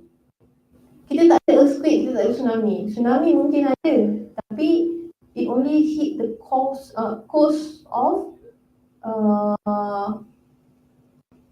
mana dulu? Langkawi, Kedah, Penang, betul? Kalau you buat dekat tengah-tengah kat Malaysia, Peninsula Malaysia tu, tak lah. Okay, that is risk assessment you buat. So what happened dekat Fukushima nuclear plant ni? So sama juga, dia tak ada safety measure. So dia balik semula kepada safety officer Fukushima plant ni. Okay, apa? You kan safety officer je. Dia tanya you balik. So now what you are going to do? Orang yang kena query ialah safety officer. Dah berlaku disaster dah ni. So safety officer kena come with solution. Apa yang nak buat for the plant? Masa tu you nak selamatkan diri you ke you nak fikir pasal plant tu? Okay? So tak ada emergency preparedness dengan respon. It's either you nak selamatkan nyawa you ataupun you selamatkan plant. Plant tu sendiri dah overheating and some more it's a nuclear plant. Masing-masing nak selamatkan nyawa masing-masing je masa tu. So SHO pun lari. So tak ada lah emergency responnya masa tu. Okay? Lagi satu regulatory oversight lah. I think regulatory ni penting juga sebenarnya. Dalam mana projek yang you buat, you kena ada safety measure dengan safety emergency preparedness. Kalau kata berlaku emergency, you dah ada SOP tau. What is SOP? Standard Operating Procedure. Kalau kata manusia yang bernama SHO ni tak ada tadi, who is the next in line yang kena take this preparedness. Kena ada tu, dah kena outline dah dalam polisi, dalam SOP. You see, kalau SHO hilang, larikan diri, dah tak ada siapa nak tolong. That's why regulatory oversight ni is a silly mistake kita panggil. Okay? Don't do silly mistake, okay?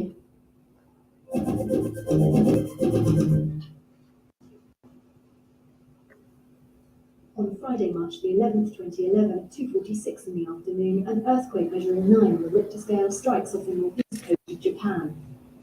About 3/4 of an hour later, a 14-meter tsunami crashes into the Pacific coast, where the Fukushima Daiichi nuclear plant with its 6 reactors is operated by TEPCO. The plant, designed to withstand an 8-magnitude earthquake and tidal waves of up to 5.7 meters, is devastated. The earthquake causes 3 reactors to stop working. With the power supply and diesel generators down an hour later, water levels in the cooling systems drop dramatically. The fuel inside reactor 1 overheats and starts to melt. The same happens to reactors 2 and 3 over the next few days. Overnight, the rapid escalation of core melt triggers a radioactive gas leak from the reactor containment vessel. The pressure buildup eventually causes a hydrogen explosion on March the 12th at the building housing reactor 1. 2 days later, a second blast rips through the reactor 3 building. Huge amounts of radioactive waste escape into the atmosphere with both explosions. The spent fuel storage pond at reactor 4 catches fire and on March the 15th also explodes. Despite military intervention, it takes TEPCO weeks to bring the situation under control. And over the coming months, massive amounts of water are pumped into quickly overheating nuclear fuel. Class level 7, the highest type of international nuclear event, Fukushima, is the worst atomic incident since the 1986 Chernobyl disaster.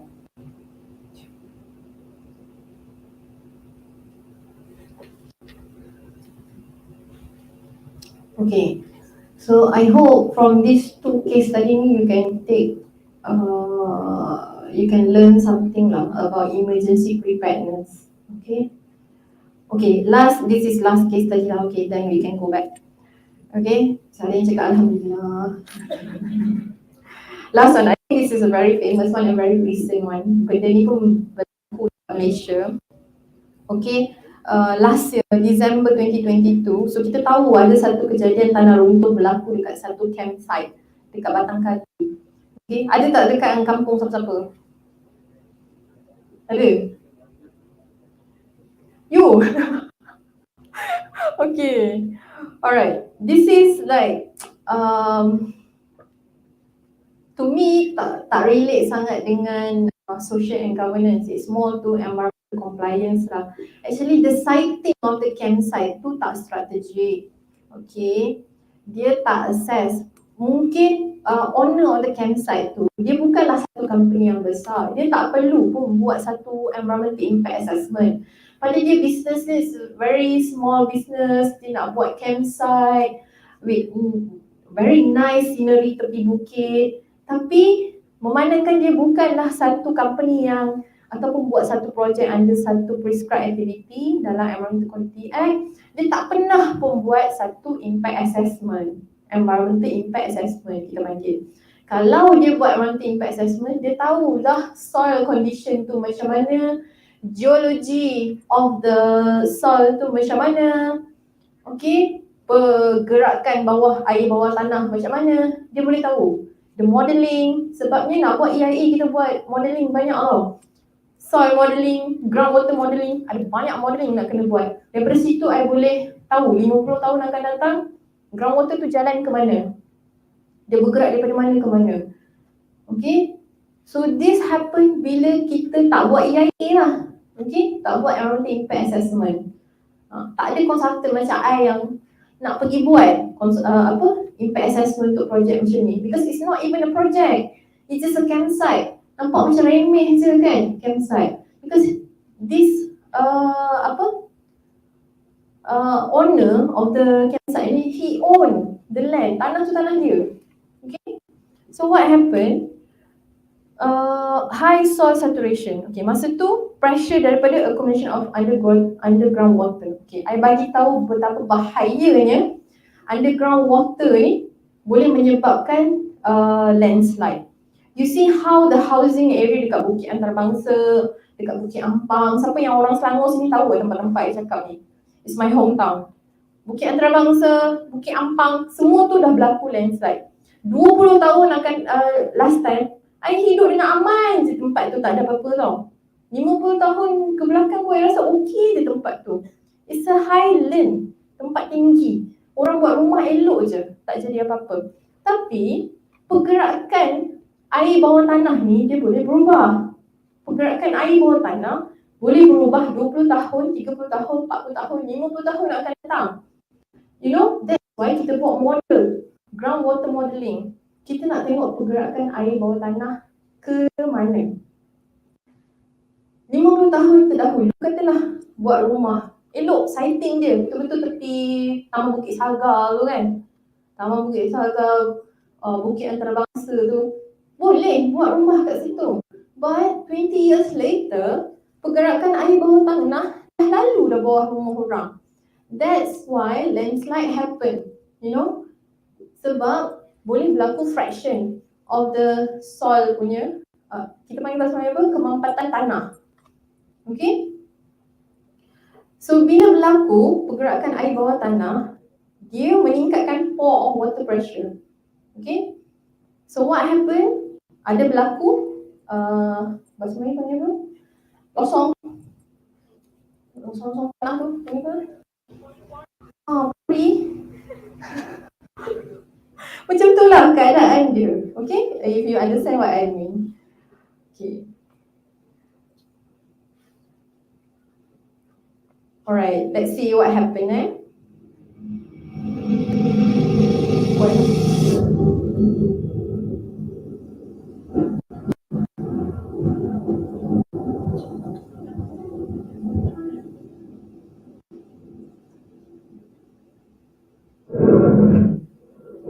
Okay, the first landslide, dia berlaku kawasan rendah je. I percaya kat situ memang ada groundwater punya movement.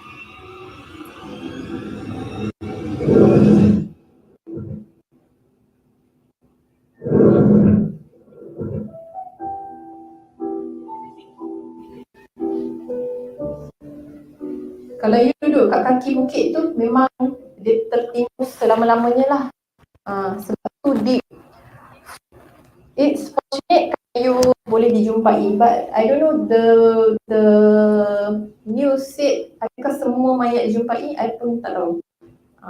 But this happen bila berlaku pergerakan air bawah tanah. So whatever saja landslide incident dekat mana-mana sekalipun, puncanya ialah underground water movement. So this is relate to environmental impact assessment. Betapa pentingnya nak bagi tahu dekat you, any project yang buat dekat tanah tinggi, hatta you nak buat pertanian pun, you nak buat ladang hutan ke, you nak tanam durian ke, you nak ladang tanam semula ke, wajib buat environmental impact assessment. So this is your role. Bila you masuk satu company as a consultant, you jadilah environmental consultant bidang you sendiri. Sebab ada sub bidang untuk environmental consultant. Okay? Even building pun sama. Masuk sebagai environmental consultant tapi building assessment. Okay? So I think itu saja. Kalau ada siapa-siapa yang nak datang internship, nak apply internship, bolehlah apply dekat company I. Tapi dekat KL lah. Siapa yang nak kerja KL, ni dekat dengan MRT, LRT semua senang. Okay? So I saja tak nak bagi nombor handphone I kat sini, nanti banyak lah orang WhatsApp. So call je or email. Selalunya I akan minta you punya resume and you punya portfolio. Sama macam I minta kerja dulu lah. What? Portfolio kan? Alright. So thank you very much. I would like to congratulate again siapa yang datang hari ni. I wish you all the best for internship and your future working journey. Thank you so much. Thank you very much. Sorry. Stay. Okay, ada soalan? Okay, I open up for Q&A session. Kita ada Q&A session dengan Dr. Senas. Okay, please ask anything. Apa Any sahaja question? soalan? Soalan saya ada pesan lah. Kelas saya tak tanya apa-apa soalan kan. Tanya dah kahwin belum. Tanya lah. Okay, silakan. Any question? Personal question. Okay, saya buka dulu. I ask first lah. Okay. I bring the phone right. Okay, going back to one of your slides berkenaan social governance, I would like to highlight on the discrimination part lah. Quite recently, there is some recent news yang come to my understanding lah. During COVID, kalau kita perasan tenaga kerja, there was a practice lah yang ada orang boleh tidak divaksin dan divaksin. Okay, kalau kita tengok ada di mana government secara perlahan kata dia tak force people to be vaccinated. Due to that, there was implication di mana companies apply the policy that siapa yang tak vaksin tak boleh datang office, ataupun siapa yang tak vaksin properly tak digalakkan masuk ke campus, contohnya for students and so on. And due to that, there was a discrimination claim, saman lah yang berlaku. Company ni kalau you all nak tahu yang warna hijau lah. Okay. So there was a filed complaint by the staff yang mengatakan diorang didiskriminasi on the basis of they were not vaccinated. Okay, what is your take on that, if you don't mind sharing? Okay, again on the vaccination, it's a human right. Number one, human right. Human right ni satu you sendiri.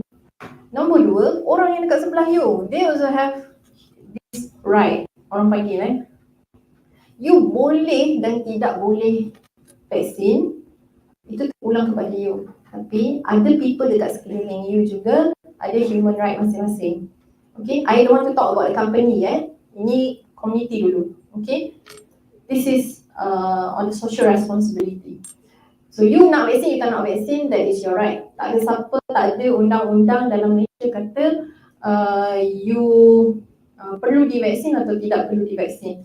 Tapi community yang you berada, they also have the right to protect themselves. Okay, you have to know how vaccination works. Kalau 100% of your community is vaccinated and you are the minority one yang tak nak vaccinated, then you are safe and other people also are safe. Tapi dalam community you 50% opt for not vaccinate and another 50% vaccinate, so they have the right to protect themselves. Okay, and the company also, ni I nak cerita dekat company pula. Pada peringkat company, it's the company right to make a policy of their employee. Okay, company ni satu dia kena ikut undang-undang, satu lagi dia boleh adakan SOP dia sendiri. SOP ni tertakluk kepada diri dia lah, company dia. I buat business kan, I boss company tu, I buat SOP, I buat polisi I sendiri. Kalau you nak datang bekerja, you ikutlah peraturan I. Macam mana I buat peraturan masuk pukul 9 balik pukul 6 tadi? I buat SOP, you masuk pukul 9, keluar pukul 6. You janganlah buat SOP you sendiri masuk 9.30, keluar 5.30.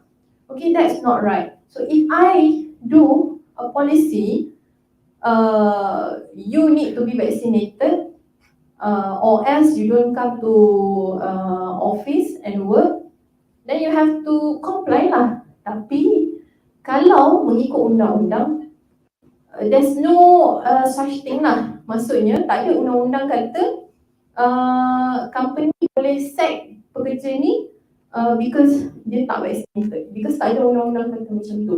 It's just the company policy and their right to impose such thing. Okay, and also the responsibility of the company untuk provide you the vaccination. Faham kan? You pergi kerja, kena vaccinated atas arahan dia, dia kena provide that budget, hantar you pergi vaccination. Understand? Okay? Kalau you rasa you buang kerja, diskriminasi because of not vaccinated, you pergilah saman company tu. I think they won the case. right? Did they win the case? No. Okay, alright. Other questions? Tak macam mana? Tanya soalan. I datang jauh nak balik jauh ni. Any question regarding any career? Kerja, pasal study, tanya je. Jangan jadi Melayu Melayu ni tau. Segan-segan nak tanya. Okay, good one. Okay, what is your question? Any other company yang practice ESG? Okay, very good question. ESG, the first implementation sebenarnya required by Bursa Malaysia. Okay, Bursa Malaysia maybe tak tahu lah apa kan. Okay, maybe you can go study lah apa tu Bursa Malaysia. They want to implement ESG kepada public listed company yang mana ada berhad tu. Petronas Berhad, Megah Holding Berhad, yang ada berhad kat belakang tu. So ESG is compulsory to them. Tapi ada juga, because this is a big company, dia ada supply chain dia. Dia ada contractor dia ada consultant dia. Consultant dia ialah Sendirian Berhad ni. So kalau dia impose my supply chain, kata I berhad sekarang, I want to impose my supply chain untuk comply dengan ESG supaya when you come for tender, I boleh pilih you untuk projek ni because you already take the effort to comply with ESG. Jadi my take is that the whole supply chain, the value chain perlu comply dengan ESG. You pergi company mana pun, this ESG akan menjadi buah mulut orang lepas ni. Kalau you aktif dekat LinkedIn lah senang cerita kan, the people there are talking so loud about ESG already. Kalau you tak tahu, you are behind everybody now. And ESG punya bidang ni is making money also. Making money. Okay? Any other question? Tanyalah pasal apa, hobi ke apa ke. Tak tahu apa hobi I.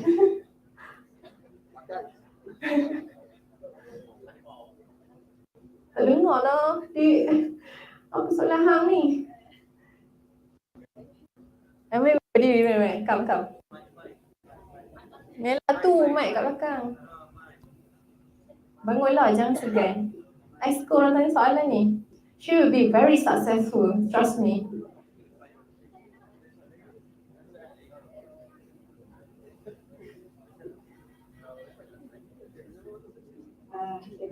Assalamualaikum. Okay, question saya. Nama you siapa? Saya Ni, you tahun 4? Sorry, panggil you tahun 3 Okay, I lupa. Soalan saya, kan ESG ni ada social, governance dengan environment. So contohnya for social ni kan, workers right and empowerment, apa beza dia dengan kita ada law kita untuk each perubahan company kan, law, and then for bribery tadi pun kita ada SPRM. So what's the difference bila kita implement ESG practice ni? Okay, go on. They are regulatory bodies. Whoever yang katakanlah SKMM ke, SPRM ke, okay, MACC ke, they are regulatory bodies. So bila you perlu comply dengan each pillar. Environmental, dia ada Jabatan Alam Sekitar. Social governance ada regulatory body masing-masing lah. Okay, when you have to comply, okay, comply ni bukanlah orang kata setakat you tulis atas kertas dia cakap you comply. You must have evidence of compliance. I bagi contoh a company need to comply dengan environmental. Contohlah dia buat satu business, dia ada discharge of water, discharge of noise, noise emission, air emission. Apa yang dia kena comply ialah dia kena ensure air dia tidak mencemarkan sekeliling.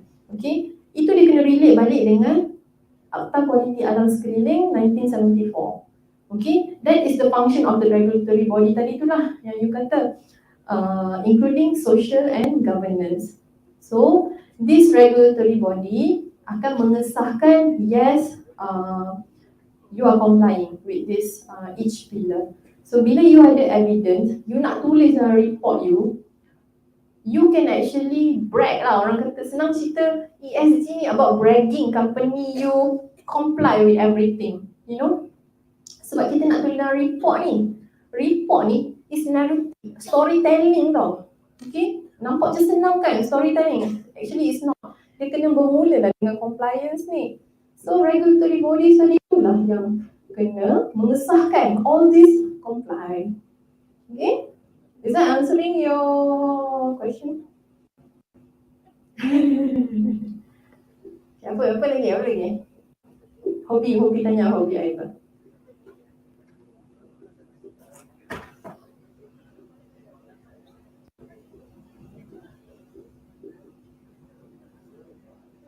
Okay.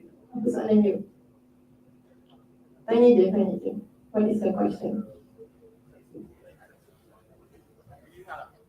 Sorry? Dengar. Waalaikumsalam. So, saya nak tanya soalan ni berkenaan dengan ESG. So, E ni adalah environment. Betul. So, saya nak tanya based on sekarang ada banyak based on kejadian sekarang banyak pembalakan secara haram dan halal. Betul. Ada dua lah. So, kalau dia adalah quote and quote dia sekarang. Betul. Jadi, nampak. Lepas tu, untuk mana kita tahu kan dia akan menjelaskan habitat, orang semua kan. Betul. Dia akan ada peraturan ataupun apa-apa. So, untuk strategi environment, menjaga environment, adakah patut kita jaga habitat dulu ataupun buat pembangunan? Okay, bagus soalan ni. Bagus. Okay. This is very good question. Very good question. Sebab saya tengah prepare satu report ni, sustainability reporting. This is also relate to environmental impact assessment. Bila kita buat sesuatu projek, you nak prioritize ke mana? Pembangunan dulu ke habitat dulu? Okay? Sebab isu dia ialah pasal kalau you nak clear satu-satu projek atau satu-satu tanah, you kena land clearing. Land clearing menyebabkan pembalakan, mengeluarkan hasil hutan. Senang cerita biomass lah, kita panggil biomass. Keluar daripada hutan untuk menjalankan pembalakan. Okay. First, satu company boleh assess kalau projek yang dia nak buat tu boleh dibuat atau dibuat atas non-productive land. Faham tak? Non-productive dengan productive land. Productive land tu itulah yang ada kawasan pembalakan, ada habitat dan sebagainya. Non-productive land ni ialah kawasan yang manusia tak guna pun. Atas air pun boleh, atas sampah pun boleh. Dia sebagai project owner boleh prioritize. Dia nak pergi buat projek atas non-productive land atau productive land. Kalau dia dah buat assessment daripada A sampai Z, dia tak boleh buat projek atas non-productive land. Dia no choice have to do project on the productive land, which is tanah yang berharga tadi, yang ada pokok, ada bala, ada habitat dan sebagainya. Tapi kalau dia buat this assessment, macam I tadi kata, you nak buat satu projek, kena buat assessment dulu. Kalau projek tu mampu dibuat atas non-productive land, macam contoh I buat projek solar ke ground mounted solar kan, kita boleh je buat atas landfill. Landfill tu tak ada manusia nak duduk atas sampah. Tak ada manusia nak pergi buat rumah dekat kawasan landfill. Maksudnya, dia mengambil kesempatan menggunakan non-productive land untuk menjalankan projek dia. Which is a good, very good initiative. Okay? Tapi, kalau projek ialah projek perumahan, dia nak bawa projek high rise, dia nak buat projek hospital, takkan dia nak pergi buat on non-productive land? Takkan dia nak pergi buat atas tanah sampah? Itu tak boleh. Dia pula kena pergi prioritisekan the productive land.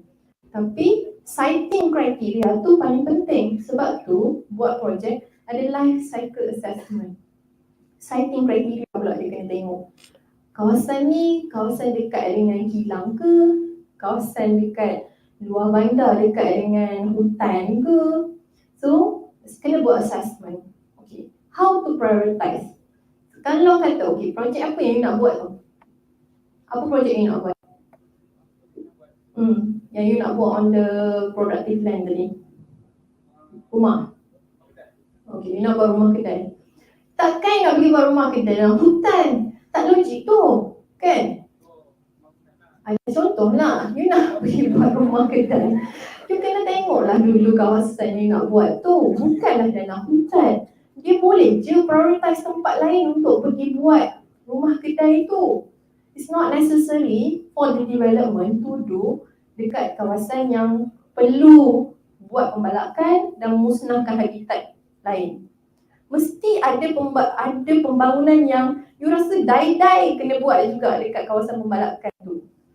Contoh you nak tanam durian lah Tokek-tokek Chinese yang nak tanam durian kan, they have to pick up all those existing pokok. Betul? What happened? Okay, nak buat ladang durian pun kena buat environmental impact assessment. Okay, itu saya kata, whatever project you nak buat kena buat environmental impact assessment. So consultant macam I ni perlu buat assessment apa impact kalau I tanam durian tu dekat kawasan productive land tadi. I have to pick up all those pembalakan. I kena fikir balak tu pula I nak pergi hantar kat mana. What is the impact to flora and fauna? Impact dia ada banyak tau. I kena buat impact dia ikut 5 km radius punya surrounding area. That's why dalam EIA punya proses ada orang GIS. Tahu tak buat apa?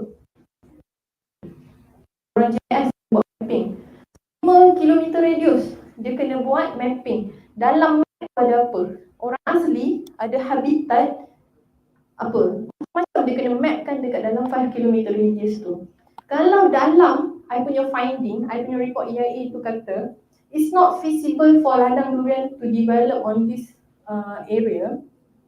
Bila I pergi present dekat Jabatan Alam Sekitar, Jabatan Perhutanan, ada banyak stakeholder, jabatan, ada macam-macam jabatan. Plan Malaysia, orang pertama bantah ialah Plan Malaysia lah. I terlalu banyak projek yang kena bantah by Plan Malaysia. Okay, Plan Malaysia buat apa? Plan lah.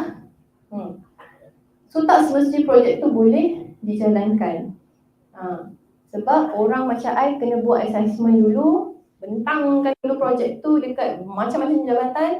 Jabatan kata, no, it's not feasible because it's gonna kacau all the flora fauna, so no. Tapi kalau impact projek tu sangat minimal, kalau kata boleh tak ada spesies-spesies terancam pun dekat situ, balak pun balak tak berharga, tak ada kawasan sensitif alam sekitar, tak ada sungai nak kena alihkan, then yes, projek tu boleh dijalankan. So it's not as simple as ABC to do the project. So jangan risau kata pembalakan ni ada halal haram kan. Tu halal haram tu memang ada because it was oversight by the government. So yang itu you tak boleh tukar lah. Bukan tak boleh tukar. Orang kata apa, nak campur tangan dari level kita pun susah. I sebagai konsultan nak campur tangan pun tak boleh. It's very political and government punya level untuk change that. Okay? Okay, next question. Tepuk tangan dah sikit.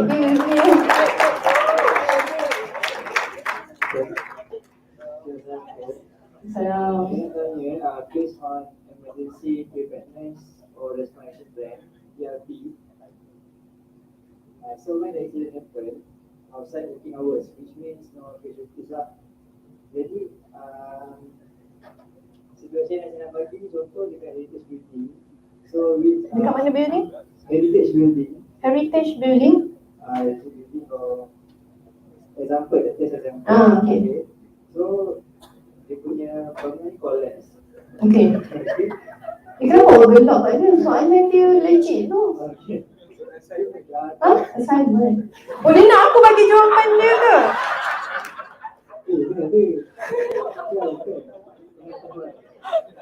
Okay, tanya je lah. Tawak je. So, during research project tu, apa benda yang kita kena buat as sebagai consultant? Thank you. Okay. First thing first, first tadi saya bagi tahu, you kena develop satu standard operating procedure. You kena ada satu SOP. Berlaku emergency dalam waktu bekerja dan juga di luar waktu bekerja. Who is your ERP team? Dalam SOP dah kena establish siapa ERP team you. Okay. The head and the committee member. Okay. So committee member ni kena tahu tugas masing-masing. Siapa yang function waktu bekerja, siapa yang function di luar waktu bekerja. Okay. So SOP sangat penting dalam apa-apa saja building, apa-apa saja plan atau apa-apa saja projek. Procedure. Okay. Sebab tu SOP penting, ERT ialah emergency response team penting, dan you punya ERP, emergency response plan. Okay, kalau kata SOP you mengatakan kejadian tu berlaku di luar waktu bekerja. So, tim satu, you ada tim satu, tim dua. Tim satu kena immediately make known to management. First kali you kena hello you punya boss. Hello dulu you punya management team. Sebab dia orang pertama kena bertanggungjawab dalam syarikat dia. Hello dulu bos dia. Bagi tahu bos bangunan collapse. Okay, kalau ada manusia dalam bangunan tu, you kena terus call authority. Either bomber, hospital, or siapa saja dekat dalam you punya ERP. Dalam ERP dah kena ada list number phone. Siapa, balai bomber terdekat mana, hospital mana, ambulans mana, dan siapa orang-orang yang berdekatan. Ketua kampung ke, ketua building ke, siapa kena ada number phone dia.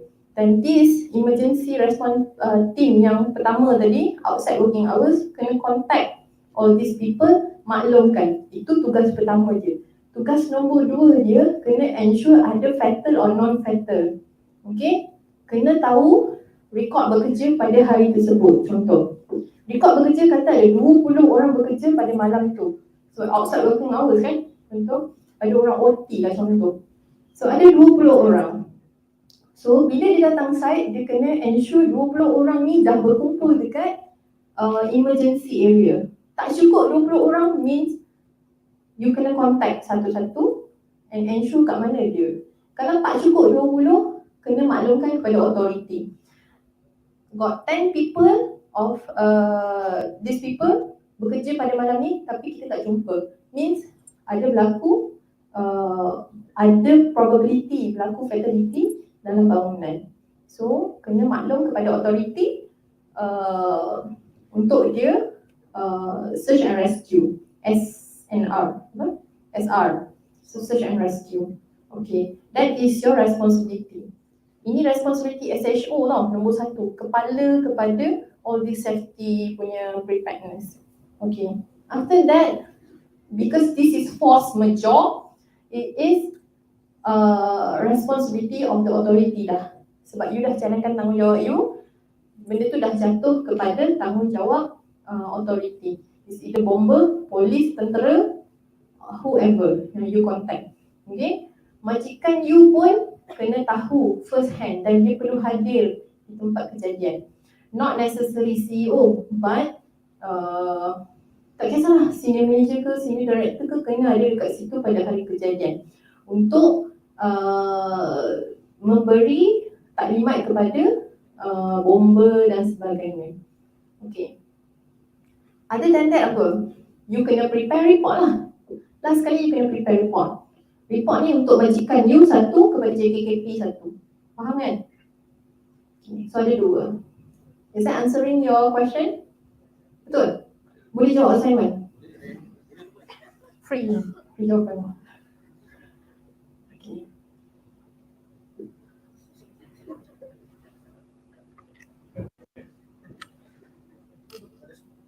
Any other questions? Really?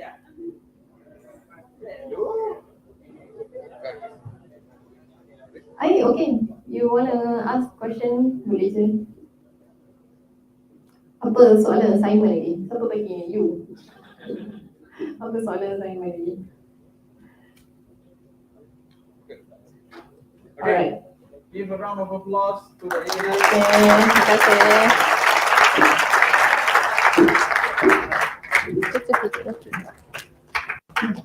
Right. Okay. So, belajar sesuatu tak?